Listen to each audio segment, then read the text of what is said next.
यस्माज्जातं जगत् सर्वं यस्मिन्नेव प्रलीयते येनेदं धार्यते चैव तस्मै ज्ञानात्मने नमः। ईश्वरो गुरुरात्मेति मूर्तिभेदविभागिने व्योमवद्व्याप्तदेहाय दक्षिणामूर्तये नमः। तैत्तिरीयसारस्य मयाचार्यप्रसादतः विस्पष्टार्थरुचीनां हि व्याख्येयं सम्प्रणीयते। ओम।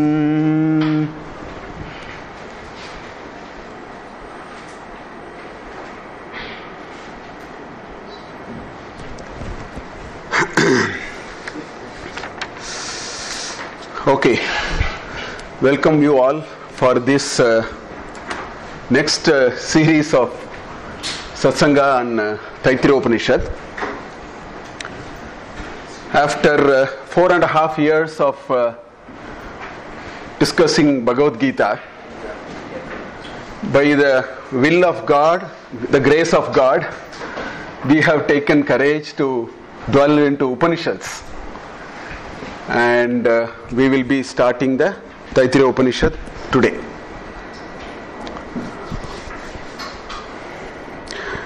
Actually, in our scheme of things, the ancient knowledge representation, if I have to use a word like that, in our scheme of things, there are a vast variety of knowledge, many of us know. But of all those, there are three most celebrated pieces of knowledge.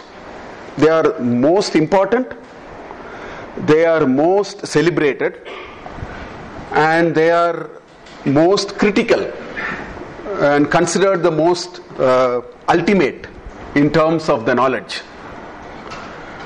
And the Sanskrit word used is Prasthanatraya, the three great books, if I have to roughly translate it into English.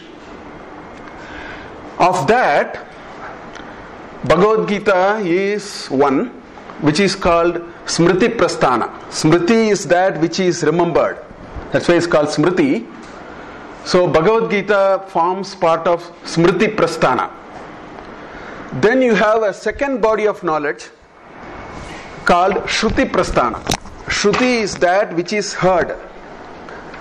Shrota is one who is hearing.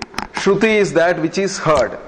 So this entire body of knowledge in Vedas, and in that the Upanishads come under what is called Shruti Prasthana. So that is the second great piece of knowledge. Then there is a third piece of knowledge called Nyaya Prasthana. So I was talking about the most important celebrated piece of knowledge of all the knowledge that we have.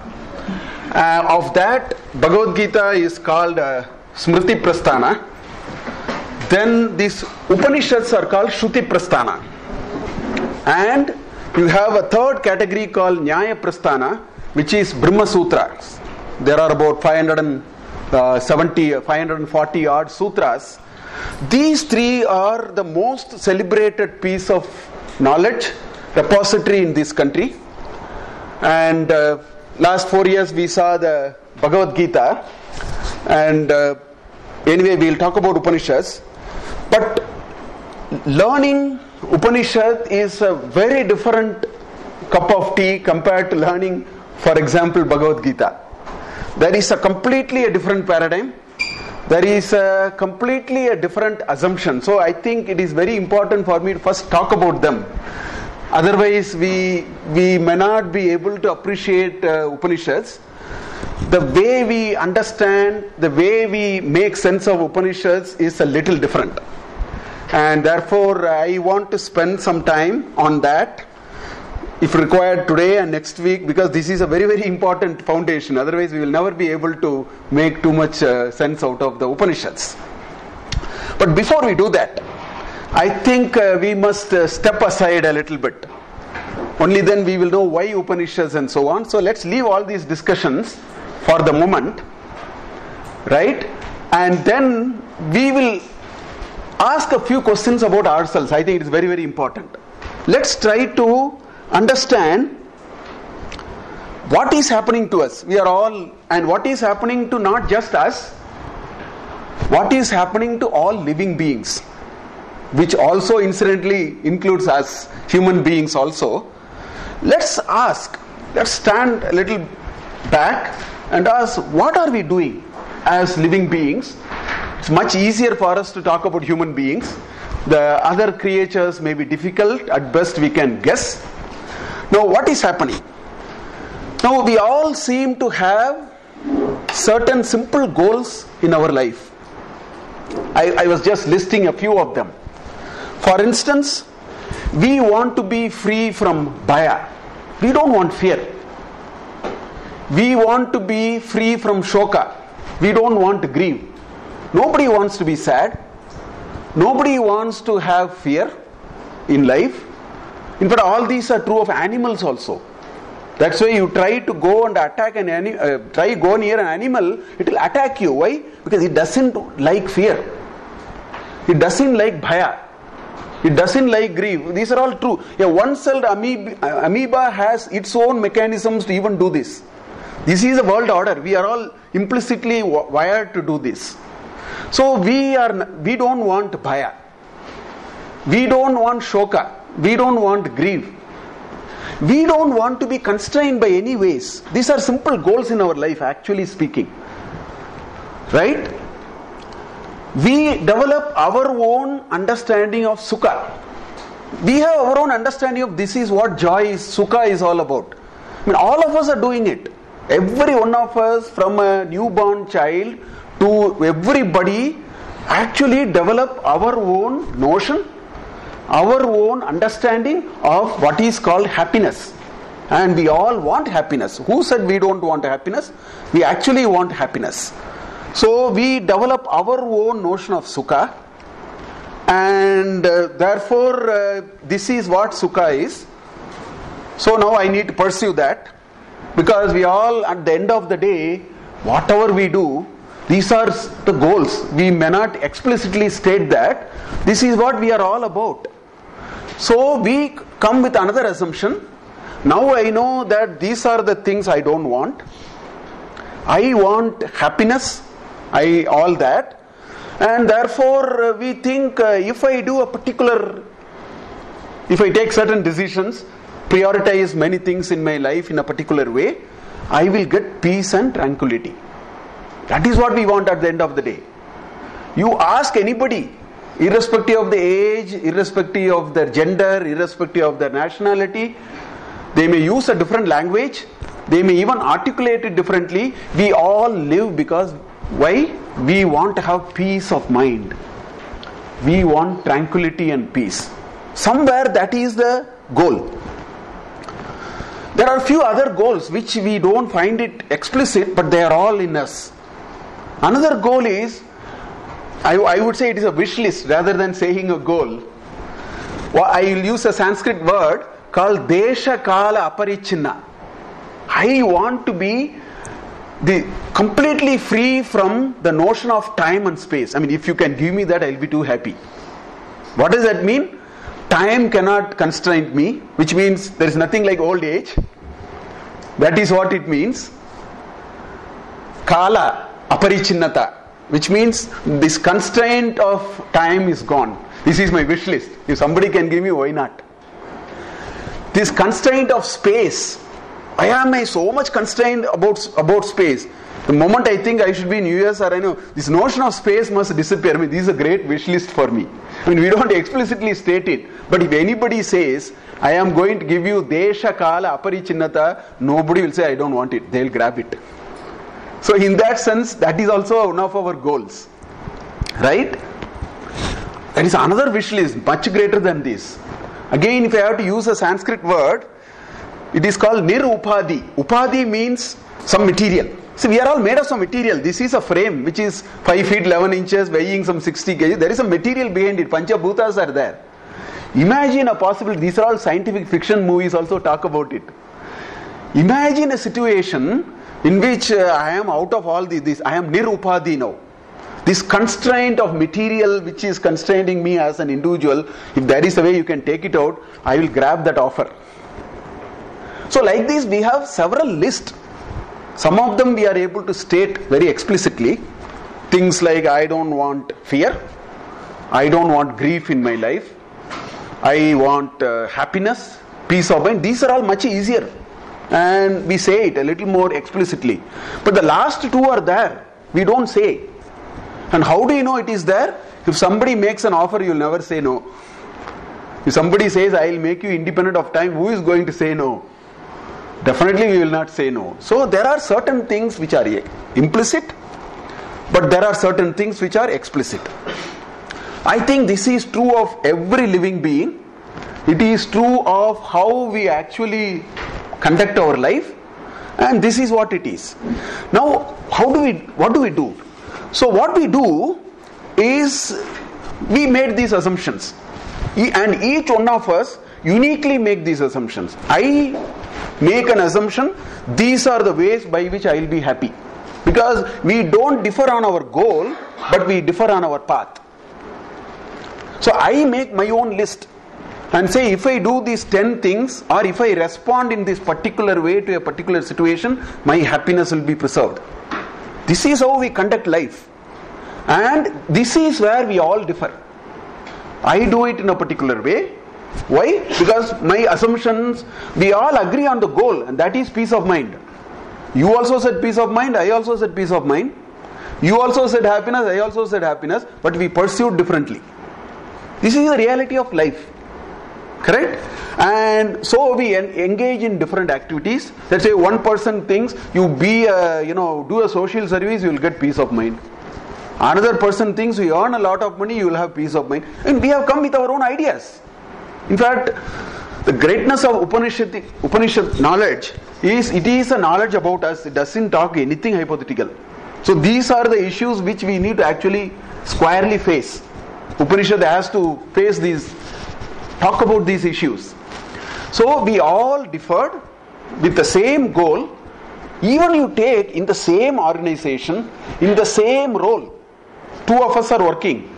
Still, every life event we actually approach it very differently, because my assumptions of what is happiness is different from your assumptions of what is happiness. So this is how we start. Now what is so interesting, if you read this ancient Indian wisdom and the wisdom of our ancestors, is while this method is so diverse, obviously it is diverse, you will do something, I will do something, but both of us are going after the same goal of happiness and peace of mind and so on. While the method is so diverse, but it looks like there is a wonderful pattern which our ancestors found. Method may be very, very diverse, but there is a wonderful pattern, absolutely identical pattern in which we all travel. So this is a life game. If you call it as a life game, this is a life game. I started, I made my assumptions about life, about happiness, and based on the assumptions I started responding to situations. This is the life game each one of us are playing. Now our ancestors found that while this has all its uniqueness, still there is a pattern. So I want to talk about that pattern first. Well, let's put that on the table first. The pattern has some 3 or 4 very standard steps. So what is step 1? Step 1 is what I call it, I've roughly used step 1 as the phase of consumption and enjoyment. I'm just using a word for want of any other word. There are many more, but I've just summarized it with these pairs of words. What does that mean? Our understanding of achieving this goal will happen, all of us start. Our rishis, our ancestors say all of us will start only like this. It is like a marathon. See, let's say there is a 20-kilometer marathon. At 9 o'clock in the morning, all of us start. You have to watch this, let's say some 5,000 people started the marathon walk or a run or whatever. At 9 o'clock, all the 5,000 are in the same starting point. Just look at 9:45 or 10 o'clock, we are just spread out.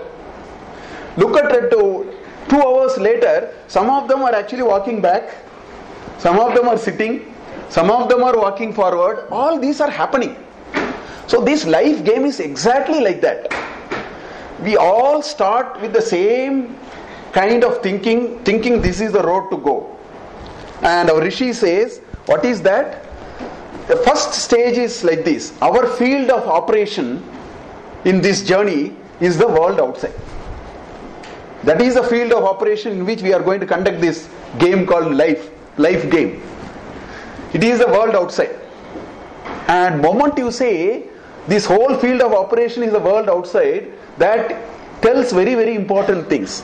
First, the things that with which we go in this journey are all objects which are all outside. Objects include you, objects include this classroom, objects include a nice music and a movie. It is called indriyarthas, vishayas.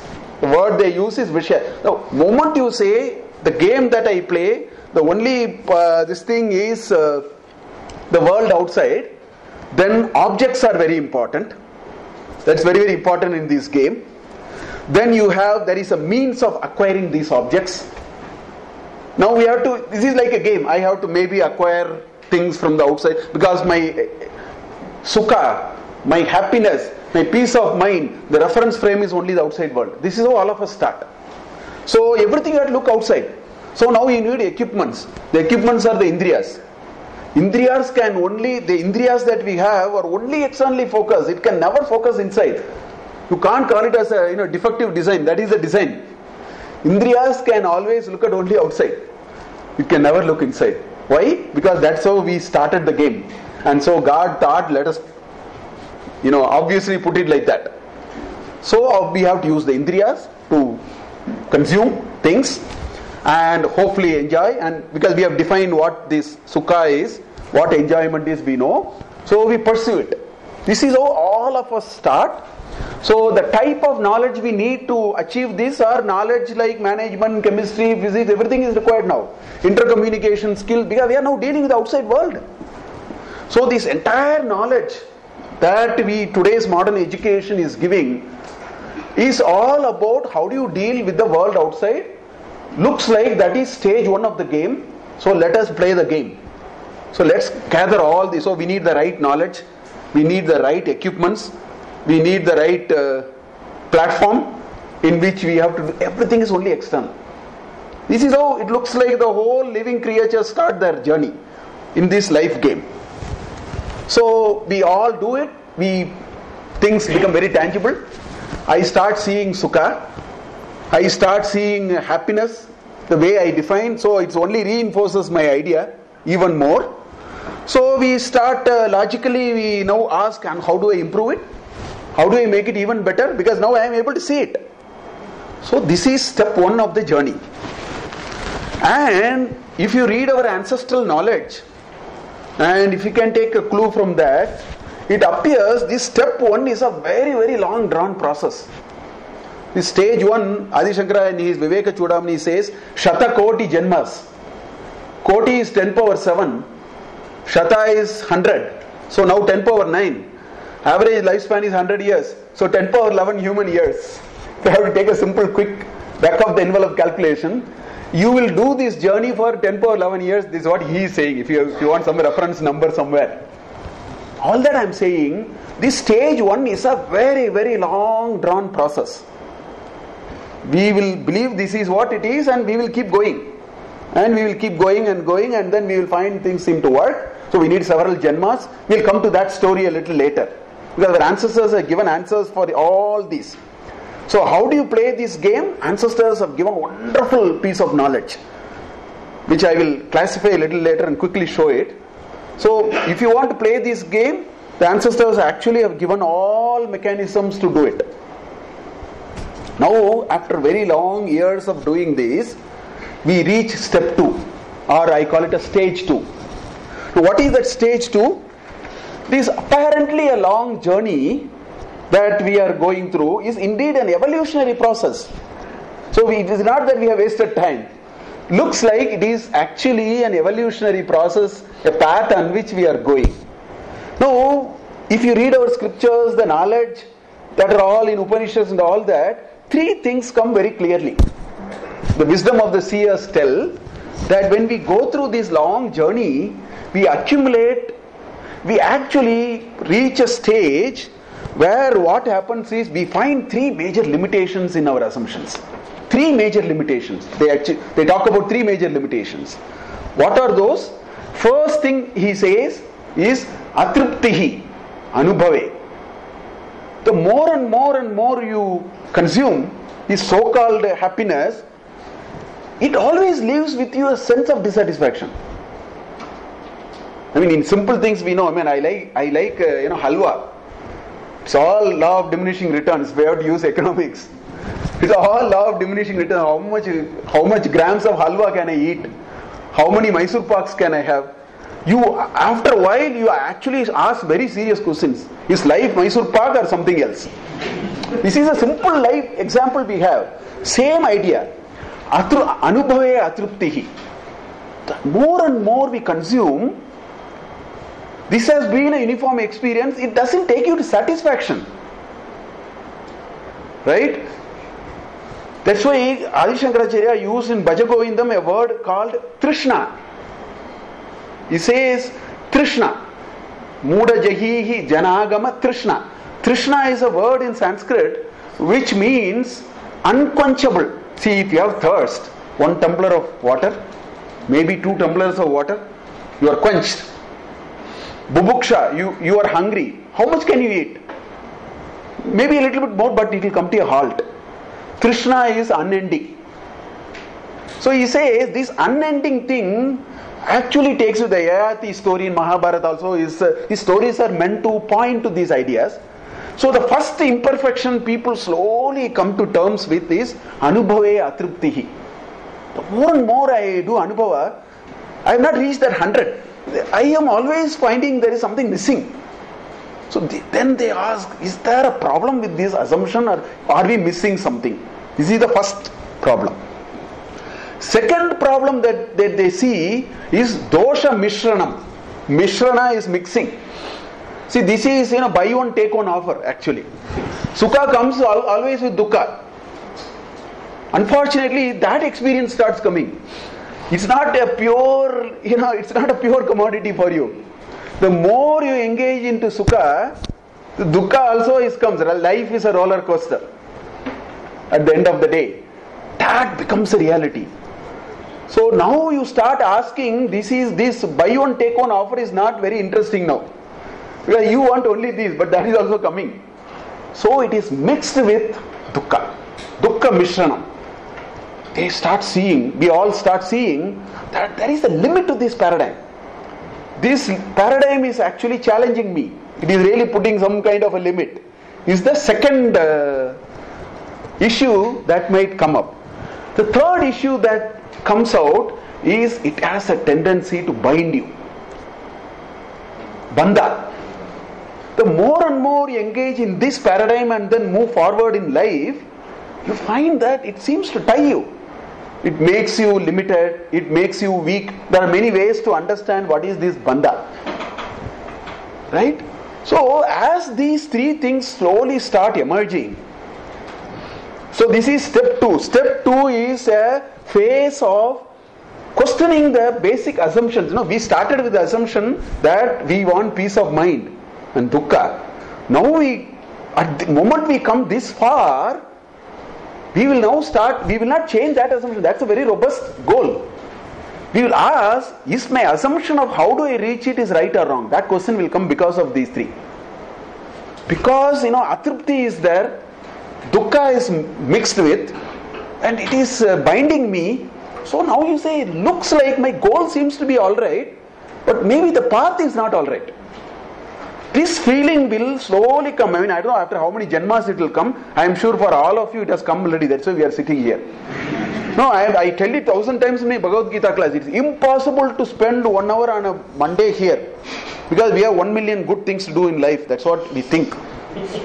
To take off time to come here itself means we are actually in stage 2. God, it's a divine grace on us.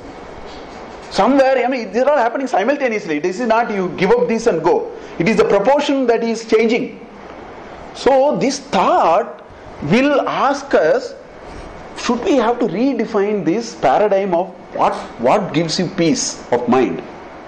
What is your ultimate goal? Is it sukha that we talked about and this peace of mind, or this goal has to be something different? This is step 2. That leads us to the more and more this question comes to us, which will be inevitable. It leads us to the third step. Every creature will go through. That's what Arsha Vidya is saying. That's what our wisdom of the sages are telling. We will go to the third stage. I call it as a third stage as deeper inquiry. Basically what happens is, we start asking, there seems to be a problem with this assumption. So now we want to ask, is this assumption right? The day we start, even in a very feeble way, start asking this question, a time will come, it will lead us to what is called Atma Vichara. There will be a self-inquiry. Means, what is all this? So I started eating Mysore Pak, then I realized every time I eat Mysore Pak, I have a problem with my stomach, or doctor said cholesterol. Now I ask, what am I? Should I eat Mysore Pak, or what is this goal in life for me? So in the same way, now we will start asking, who am I and what is it that I need to do? This question nobody can escape. People can at best delay it.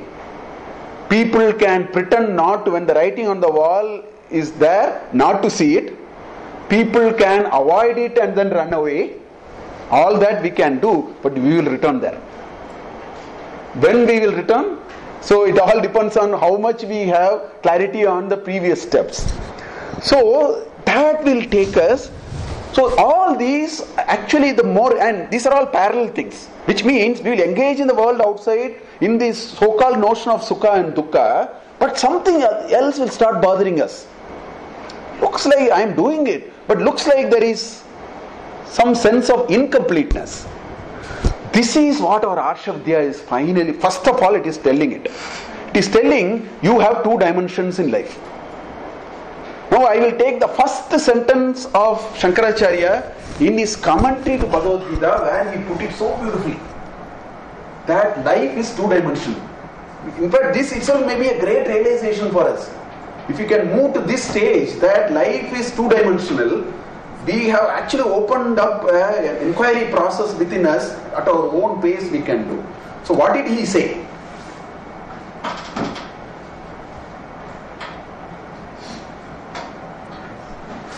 So this is what Shankaracharya said in his opening remark.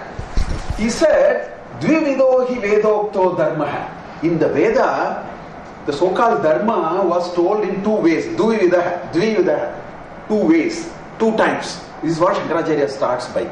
He says, Pravritti lakshano nivritti lakshanascha jagataha sthiti karana. He says, you know one thing? Stability of the world, jagataha sthiti.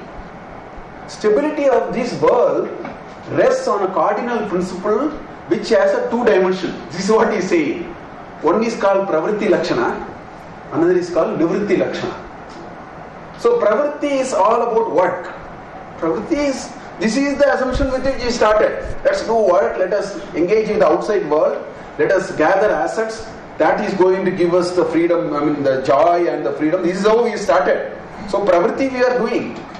But then this confusion came in us. Looks like this assumption is not robust enough. That's why he is introducing Nivritti. So Nivritti is self-reflection. Pravritti is about engaging with the outside world. Nivritti is engaging with yourself. Who is going to engage with yourself? You have to engage. Nobody else will engage. Every one of us have to engage with ourselves. SCLF in double quotes. That is called Nivritti. He says only when these 2 things start working, there is a sense of stability that will happen in this beautiful conceptualization of divinity. Which is billions of different creatures working in perfect balance. The word, Sanskrit word for that is rhythm. We will see in the Shanti mantra of the Taittiriya Upanishad. The word rhythm and the English word rhythm mean the same. It says there is a wonderful cosmic balancing order. Because of it, sun rises exactly at a particular time and sets. Cosmic bodies are all moving, seasons are happening. So many food cycles are happening. It's a very amazing creation. So that stability happens because the divinity put 2 competing ideas. Pravritti Lakshana and Nivritti Lakshana. He says, Praninam Sakshat Abhyudaya Nishreyasa Hetuhu. Abhyudaya is this materialism which comes out of pravritti. Nishreyas comes out of self-reflection, the internal peace of mind. The internal tranquility and peace comes out, that is called Nishreyas, that's a technical word, Nishreyas. Abhyudaya is a technical word for the material richness. So, this step one of this journey which all of us are anyway going through, tells us mere pravritti has its limitation. Because anubhave atruptihi, dosha mishranam, bandhakam. So therefore, we slowly understand pravritti cannot be a one dimension on which you can reach perfection. So it shows up its limitation on account of those three observed experiences, right? And so human beings start their quest for nivritti. Then peep into a possibility there must be something else. We may not still know what that something else is, but we certainly know that this paradigm is imperfect. There must be, God is not such a foolish or an idiotic idea. When He created everything, it was ultimate embodiment of perfection. So I think we have to discover our perfection, which He has already wired. That thought will come. So that is what he is talking about. Now, amazingly, if you look at our ancestral Indian knowledge, it provided enormous amount of distilled piece of expertise and knowledge for both pravritti and nivritti. Because it realized we will all go through step 1 and then come to step 2 and step 3. Nivritti is required at step 3. But we need a lot of science and mechanics of step 1. So our entire knowledge representation had both of them. Frameworks were different. The framework for pravritti in our Arsha Vidya is called Swarga. The framework for nivritti is called Moksha. Moksha and Swarga are completely two different things. If you are in step 1, you should aspire for Swarga. If you are in step 3, you have to aspire for Moksha. They are very different paradigms, different framework of goals in life. So they provided for everything. Because they understood that everybody needs it. It's like a marathon race. Somebody is here. Somebody has moved a little far away. Somebody is very near the goal. Give them very different kind of whatever they need. So now I will represent this entire body of knowledge, because let's position Upanishad there. Otherwise we will not be able to appreciate what are we looking at. So I will put this entire knowledge base into one framework and try to make sense of what is where and where is it going, because our ancestors provided for everything. So let's see that. So I will put the entire Indian knowledge tradition in a very concise one slide and try to explain it. The first thing that we have, which comes under Shruti, is 4-layered. It's actually 3-layered. The 4th layer is an artificial split from the 3rd layer, so to speak. So the first piece of knowledge is called Shruti. And there are Apurusheya, it's only heard. There is no authorship for that. People only heard it, that's why it's called Shruti. I mean, our belief is it came directly from the God, and that piece of knowledge, they say Veda, Duido, Uktaha, Vedo, Dharma. That's what it is. So it has 4 components like this: Samhitas, Brahmanas and Aranyakas. Actually Upanishads are part of Aranyakas only. Okay? So what they did is, there are different ways by which this is understood. The Samhitas and Brahmanas are called Karmakanda. That is called Jnanakanda. The upper portion is called Jnanakanda. Why? Because for pravritti, if your framework is, if the outside world is the playground for me, which is how we started, then you need 3 things to even do the job very well. What are those 3 things? First, you need a very good equipment to play the game, which means you should be endowed with good senses, healthy body. This basic framework with which you engage in the world must be pakka. They have all yajnas are all available. Everything is tuned towards that. So all knowledge is available for that, right? Then you need the correct instruments to engage in the world. The indriyas are to be defect free. All these Jnanendriyas, Karmendriyas, your Buddhi are all must look well. Only then you can succeed in that, like in that part of the life game. So how do you ensure that you get good Indriyas? How do you ensure that you get good brain? How do you ensure that you get the best of your equipments, instruments with which you can engage with the field of play? They are all part of the Samhitas and Brahmanas. There are yajnas, there are methods, there are ways by which you can ask for it. Then you need a good playground. Which means you should not go to Patala and Naraka. You should come to this place. Or maybe you should go to Swarga. So all these paradigms are part of it. So if you want to engage in step 1 of your evolution, we will provide you solutions for that. This is the idea. So that's how these Brahmanas and Samhitas are. Actually, Samhita portion has lot of mantras. It's all about rituals. It's all about saying, do all this, your game can be played very well. You will get good instruments, you will get a good ambience to play, you will get the right kind of players so that you can win the game. So you have to use a word like that. All those details are available in terms of, mantras. There are, rituals and even methods of how do you do it. Everything has to be told. So they are all part of the Veda. And in the Brahmanas, the Vedas are all in Padyas, which are all poetic.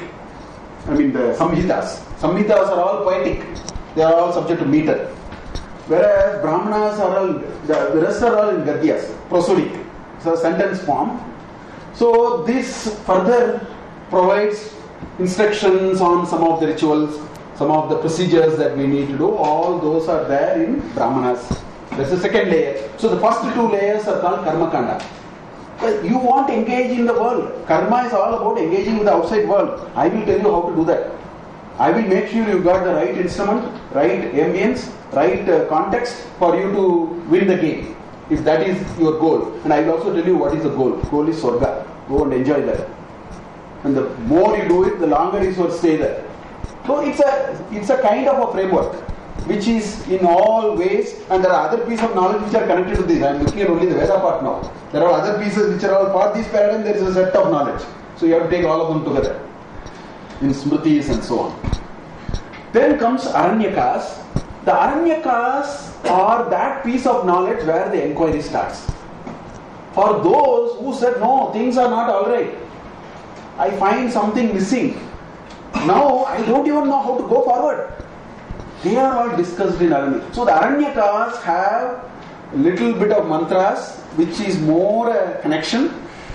And the mantras and the ideas in Aranyakas are also emphasizing that the mantras and the karmas are for your chitta shuddhi, but your eventual goal is inquiry. So it makes a transition in the whole approach. And Aranyakas also, at the end of Aranyaka is Upanishad. In all Taittiriya Upanishad, which we are going to see, is part of Taittiriya Aranyaka. In Taittiriya Aranyaka, the last portion is Taittiriya Upanishad. That's how it is. It has 10 chapters. The last 4 chapters is where you will find. So every Aranyaka will have an end portion where it is pure, to a large extent inquiry, very little ritual. So the transition is going from black to white, or color change kind of a thing. Samhitas and Brahmanas will emphasize a great deal of karma, rituals and material prosperity, happiness of that variety. How do you get it? All those. Whereas if you go to Aranyakas and eventually land in Upanishad, it will give us a lot of inquiry. Who am I? What is all this? Where is my assumption going wrong? Is there something I have missed? Is there a missing variable in my understanding of what should I do? They are the subject matter in. That's why they are called. They are Vedanam Anta. Anta means it's not this is the end of Veda. It is placed at the end part of every Veda. That's the meaning. That's why it's called Vedanta. Upanishads are also called Vedanta. They are all very, deep inquiry, and they are all about every one of us. It's not about some X, Y, or Z. It talks about our problem. It talks about your problem. Your problem is you are not finding your guaranteed peace of mind. It is addressing that problem, and I think all of us have that problem. So that is the first set of knowledge in our knowledge tradition. Now, in order to properly do this, they started putting a few layers around it, so that this whole picture is complete. So they brought 6 Veda Angas. See, if you have to read this properly and make sense of it, you need a way to do it. See, if you give me a program in Java, I should know Java, otherwise I may not even make sense of it. It's Greek and Latin for me, because a particular word in Java means different from a common parlance. I need to know the context-specific vocabularies and syntax. Correct? So in Vyakarana, for example, Panini Vyakarana, there is a word called Padam. Padam is in that has a different meaning. Padam means Tingandam Padam is a sutra. It's a technical definition. So in order to read this literature, we need to equip ourselves with a few things. So they said, let's also put that. Otherwise you can't make sense of it. What are those? First is called Siksha. Taittiriya Upanishad, first thing is Siksha. So at that time I will talk rather than talking about now. Siksha is the science of phonetics. And the Sanskrit phonetic is very highly refined. Extraordinarily refined, a beautiful intricacies which are all, people are telling very scientific and all that today. Siksha is all about the science of pronunciation. So that's one important input. Then Vyakarana, grammar. You should know, because Chandasi and Upadeshe, fundamentally there are two things. Chandas, this is called Chandas. Vedic literature treatment is a little different. Upadesha means day-to-day life. That common literature has a different meaning. Bhagavad Gita are all outside of the Veda alone is here. So we need to know all those rules. That's called Vyakarana. So without Vyakarana it is impossible to make sense of Veda. So they wanted to put that also. Then third is Chandas. Chandas is all about meter. See, when you write a poem, you have Anushtup Chandas. The entire Mahabharata and Ramayana is Anushtup Chandas.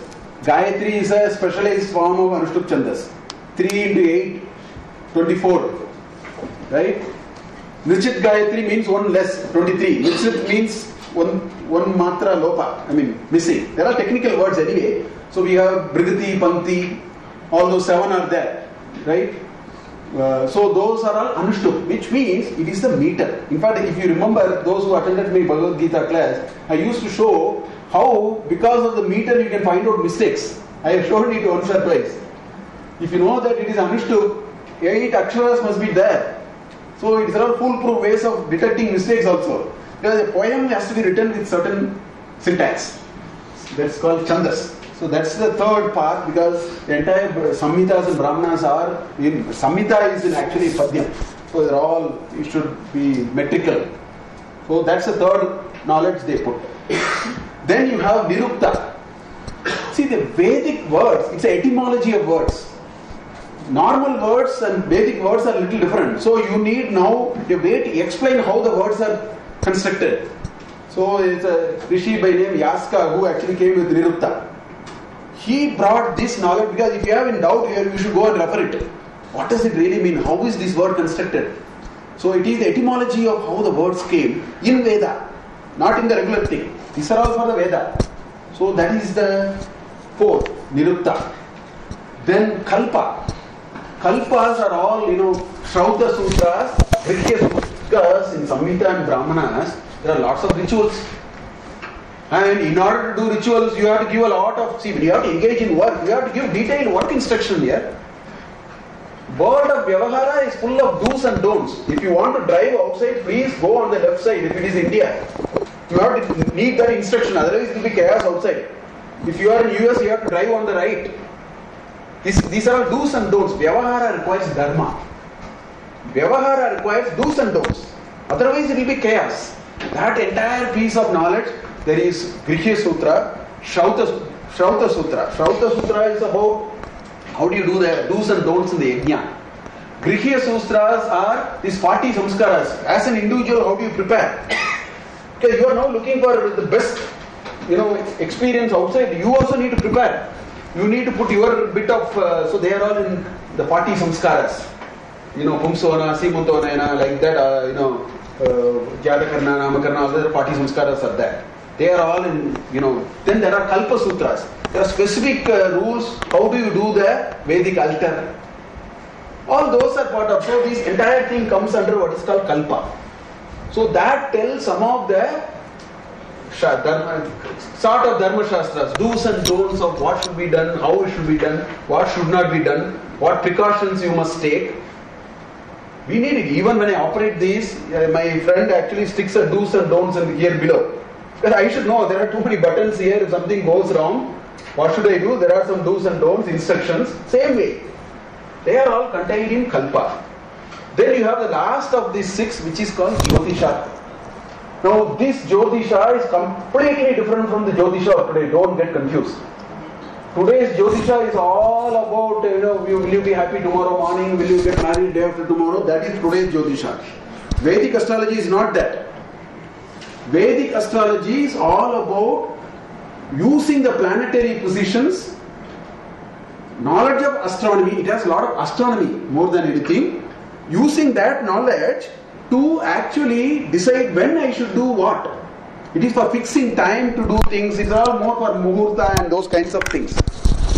So Vedic astrology is very different from contemporary astrology. Here we want to predict. There is no room for prediction. It is for how do you find an appropriate time. If you read Shanti Parva of Mahabharata, there are 200 astronomical references in just Shanti Parva alone. Because without astronomy, nothing is possible. When should I start the war? When should I go and talk to somebody? Everything they related because they felt that the planetary positions have certain influence on many things that we do. I mean, that's an assumption on which this science has developed. Yeah. Why is there a need to find what is the correct time to start anything? Because I mean, unless I'm saying that there is some sort of predictive element there, that starting it at a particular. So it's a very simple assumption. You have to first believe that there is a notion of a time which is appropriate to do a few things. Then you come to this branch of knowledge. Otherwise, you will have to just delete it, and you take it whatever it is. Entire thing is on belief systems. Without belief, you can't. I have talked about it many times in my earlier. Without belief, you can't step one step. You don't even know your date of birth. You better believe somebody told you. I don't know my date of birth, honestly. My father told me. Entire thing in life is nothing but belief. Suddenly, our antenna opens up selectively. Without belief, you can't go one step forward. I go to a village. There is a big pond there. Beautiful, crystal clear water. I am about to jump into the pond. One villager comes and says, don't do it. There are big crocodiles. Better I believe him. Every doctor tells you something is wrong with your heart. I will tear open and fix it. I better believe him. I will not say, no, I am just saying. I agree to the point. My question is, how do I define this thing called appropriate? When you say appropriate time, it has, the appropriate word, adjective has to have a meaning in my head. Yeah, so, right. So what it means is, I'll take a small example. So if you say, what is a good time to read? Our ancestors will say, Brahmi Muhurta. Now when they say it is appropriate, then they set a goal. The goal is that your ability to take directly into your brain, something maybe. So I am sure we need to define that part of it. I am sure it is, for every appropriateness there is a measurement metric, and as long as it meets that metric efficiently, maybe we will call it as appropriate. Maybe something like that. So anyway, so these are the 6. So our ancestors said, if you want to make sense of that, you need to have a knowledge of this. Otherwise you will not be able to resolve that. So that is this. Then came another piece of knowledge. These are called Upanishad darshanas. Now what is interesting about these darshanas is, this is a question all of us have, but we have never asked. You know what is this question? This question is, we want to ask, what is the relationship between man, the universe, and a notion of God, whatever that notion be. There is some transcendental force. How are these three connected? Man, universe and God, how are they connected? And we need some reference, some framework which should be convincing to us, appealing to us. So the 6 darshanas are 6 different thought systems, and what is common to all the 6 is they went ahead trying to explain the connection between Jiva, Jagat and Ishvara. This is the piece of knowledge there. How do you connect me with you and with some divinity? So each one of them actually took a particular view, and this is And we need that, because if we need to read some of those, these are enriching frameworks for us to agree, disagree, take something, leave something. See, more we enrich, because finally it is our own take. Just because I said you can't take anything, just because you said something, I can't take anything. At the end of the day, Anubhava is personal. Anubhava is not outsourced. Anubhava is personal. When I fell down and then broke my hand into 3 pieces, I can tell you it was very painful. You have no idea what it is. It's very personal. Same thing, you say something, I have no idea. I can generally nod my head. Anubhava is always personal. So, in order to enrich the personal thing, we need to enrich the reference systems and alternative viewpoint. That is the idea. So, 6 darshanas. Purva Mimamsa is by, Jaimini. They are all called Dharma Shastras. Atato Dharma Jignasa. That's how it starts. And argument there in Purva Mimamsa is the only way you will actually connect these three and reach your ultimate goal is by engaging only in karma, in the world of activities, and you can reach perfection only through world of activities. That is the overwhelming framework with which that entire knowledge tries to create. So they make assumptions. They make certain assumptions and argue. That is Purva Mimamsa. Okay? Then Mimamsa means deep inquiry. The technical word Mimamsa in Sanskrit means a deep inquiry or a search. In Taittiriya Upanishad, we'll see a beautiful Ananda Mimamsa. This inquiry to what is happiness. There's a nice, beautiful passage which we will see as we go along. So Mimamsa. So Purva is the first part or the prior part. Second is Uttara Mimamsa, which is the Nyaya Prasthana, which is the what is called these sutras, Brahma Sutras. Atato Brahma Jignasa. It takes a different approach. It says no, work can purify your mind. You will not reach your perfection. If you have to reach your perfection and see the connection between Jiva, Jagat and Ishvara, it is by knowledge and self-reflection of the ultimate truth. That is the position he has taken. Badarayana, and there are 540 odd sutras. So that is Uttara Mimamsa. Then Nayayikas, Nyaya. It's a beautiful text actually. First sutra in Nyaya says there are 17 ways by which you can actually gather knowledge. They say ultimately you gather knowledge, you connect all the pieces. So people start with different kind of ideas. So people use that for Tarka because it is very logical. Nyaya and Vaisheshika are hardcore logical piece. So people who do Tarka have to get qualified in that. They have used a simple logic.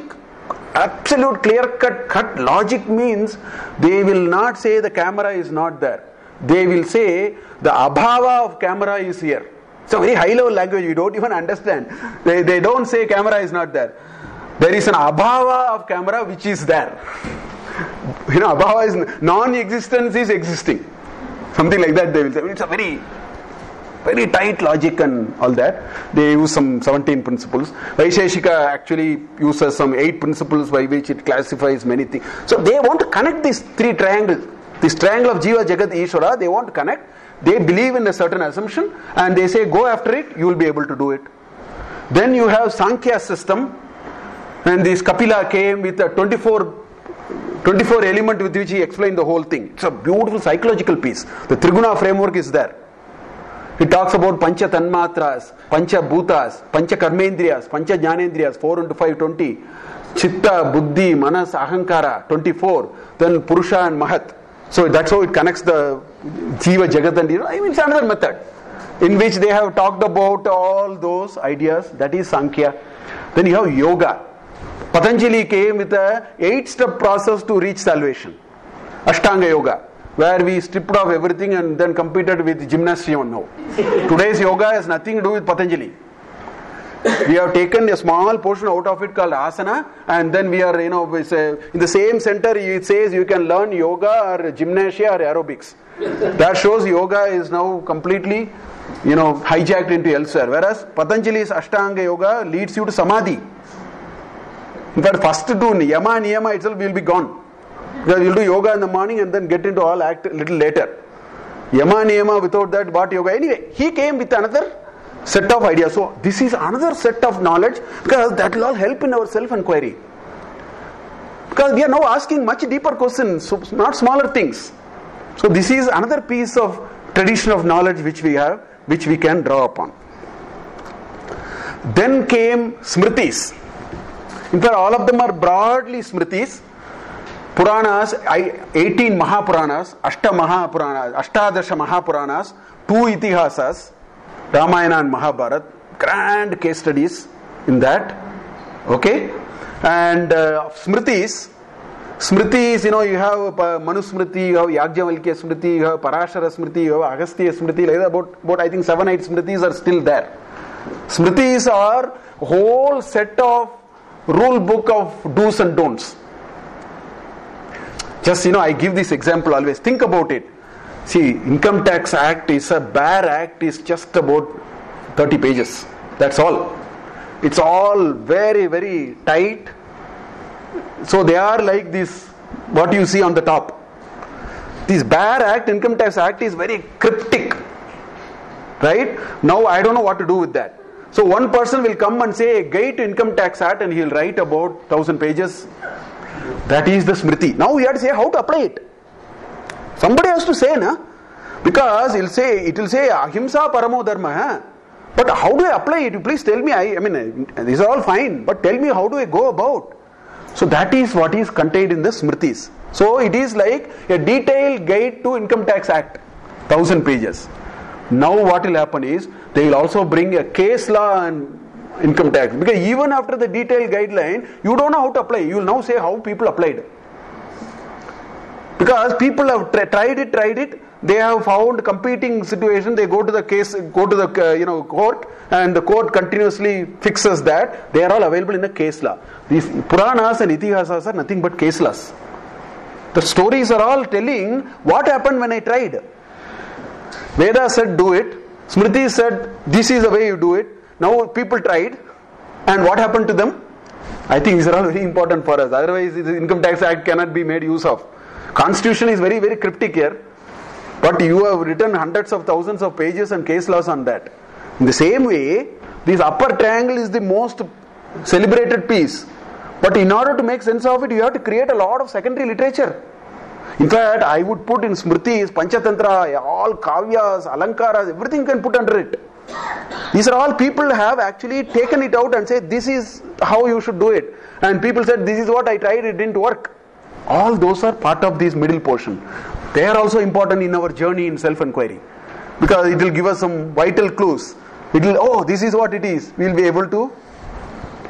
Then there is one last piece which are called Upavedas. Okay? Because if you are going to be in Pravritti, you need management, you need engineering, you need efficiency. Everything is required. That is also available. They are all available in these. Ayurveda, which is about health sciences. Right?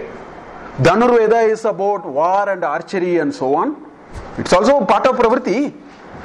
Very categorically we need. In fact, I would put all Chanakya Niti, Viduraniti, everything under Smritis. Smriti is a very large piece of wisdom. Okay? Then you have Gandharva Veda. It's all about this entire body of arts. Music, dance, paint, art form, whatever. Right? All of them are under Gandharva Veda. And you have Arthashastra, which is economics. So, this is our knowledge representation. This entire ancestral knowledge and those which are added after that can be plugged into only any one of these. Only thing is, we will not make an addition to the upper triangle, cannot be touched. That's the codified piece. It's just like, the amendments are not done too often. There is still a possibility of an amendment. Here there is no possibility of amendment. It's a belief system. I mean, we work with a certain kind of a paradigm with which we have approached this whole thing in this country, and our Arsha Vidya says that. So the upper triangle is non-negotiable. Everything else is continuously enriched, trying to confirm it, trying to show that this actually is robust enough. Take an example. We have Advaita, Visishta Advaita and Dvaita. What are these three saying? All the three are connecting Jiva, Jagat and Ishvara in different assumptions. Now we had an accreditation mechanism. Which said that we will accept your Vedanta or your Siddhanta. Shankara Siddhanta, Ramanuja Siddhanta, or Anandatita Madhvacharya Siddhanta, we will accept if and only if it is not violating this Vedanta, which is the Shruti Prasthana, which is Upanishads, Smriti Prasthana, which is Bhagavad Gita, which is contained in Mahabharata, and Nyaya Prasthana, which is Uttara Mimamsa. These three cannot be violated. If your explanation is violating these three, finished. We will not buy your argument. That's why they wrote Bhashya for all the three. All the three Acharyas would have actually written a Bhashya. And what is a Bhashya? They are using their framework and justify it, say, using all these, say, this is what it is. I will explain using my framework, it is like this. So we are a very healthy tradition like that. We said there is a very robust knowledge representation and people can add any amount into it, in a way strengthening this and drawing from that and then do what you want to do. This is how this whole Indian tradition of knowledge has been evolving. I think it will continue to evolve only like that. Now why I am saying this is Upanishad is here. Upanishad is sitting on the top of this pyramid. So Upanishad is a very high level, highly condensed and tertiary kind of a knowledge, so to speak, in this scheme of things. It is a knowledge for those who are interested in Atma Vichara, interested in Atma Vidya, the science of myself, the science of who I am. If people are interested in that knowledge, Upanishad has a lot to offer, and that is what we are going to see. Which means that the other things are there, we will anyway be doing that. So we are in this stage where we see that, but then we say, looks like my assumptions are incomplete, so I need to add a few more variables into it. Where do you find those variables? This is one source. So that is how this tradition is. So I think I will stop here. It's 7:10. I will stop here. Next week I will particularly talk about Upanishads. Why looking at Upanishads requires a slightly different lens. Why it actually, some of our normal methods of how do we deal with acquiring knowledge will actually fail. So we will understand that part of it before we actually get into the Upanishads. So next class I will talk about Upanishads and the methodology of assimilating, learning, inferring ideas from Upanishads. We will see in the next class. And hopefully with this background, whatever possible we will try to do through the future sessions in terms of looking at Taittiriya Upanishad. It's one of the beautiful Upanishads of the, all that I will talk about next class. Where is this position? What are the other Upanishads? Quickly I will talk about some of those at the end, and then hopefully we will take it from there. There is a lot of Tirupati Prasada here. 2 people have brought it. Please partake Prasada and go. Thank you.